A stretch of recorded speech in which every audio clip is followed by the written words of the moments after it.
keeping the crazy makers from making you crazy. And before we look at those steps, I want to just pause and review what is a crazy maker. Now, I could give you a list of 100 different kinds of people, but let me give you 6 of the most common. So pull out a pencil and write these down. And as I write them down, don't look at them, okay? Don't embarrass them. But these are different people that we have to work with, we have to live with, we have in our neighborhoods, in our communities, soccer games, and church everywhere. And how do we deal with these different kinds of people? Let's look at them. Number 1 is what I call demanding crazy makers.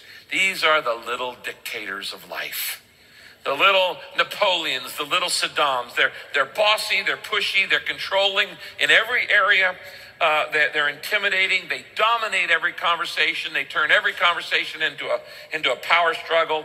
They make unrealistic demands on your life, on your time, on your schedule, and they just push. They are demanding, and it drives you crazy. Demanding crazy makers, the little dictators.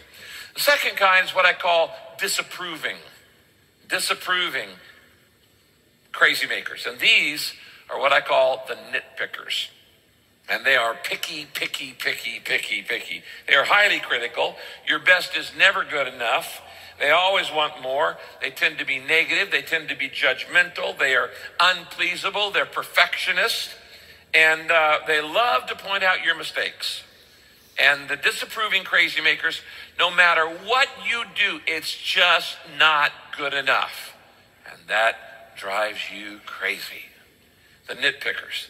The third kind of crazy makers are what I call deafening crazy makers, because they're loud. They are loudmouths. I call these people the megaphones of life.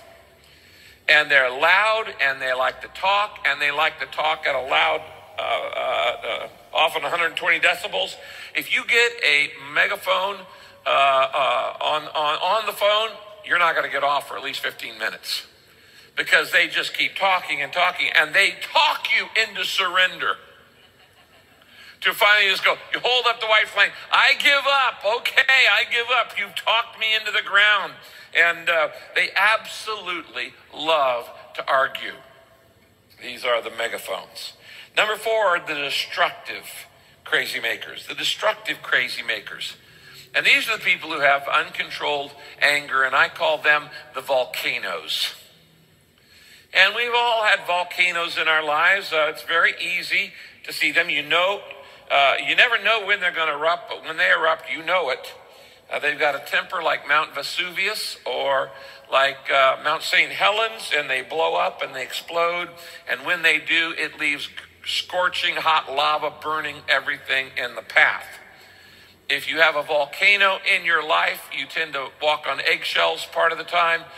The family can live in fear of when the next blow-up's going to be. There's a lot of tension, and the burn casualties are quite high. The destructive crazy makers, the volcanoes. Number 5, I call these people the discontented crazy makers. Discontented crazy makers get their feelings hurt very, very easily. They're very touchy, they're very thin-skinned, and they whine a lot. I call them the crybabies. And we all know crybabies. They have a daily pity party.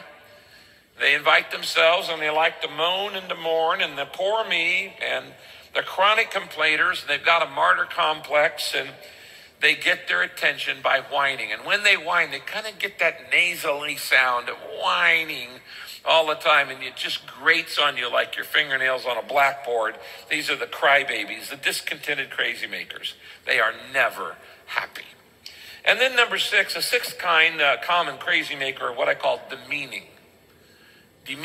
crazy makers.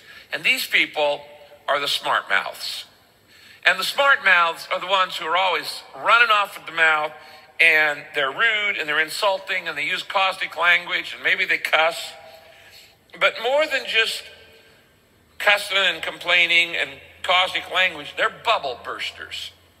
They like to bust your bubble. They like to tear your dream down. They love to deflate you. They love to tear you down.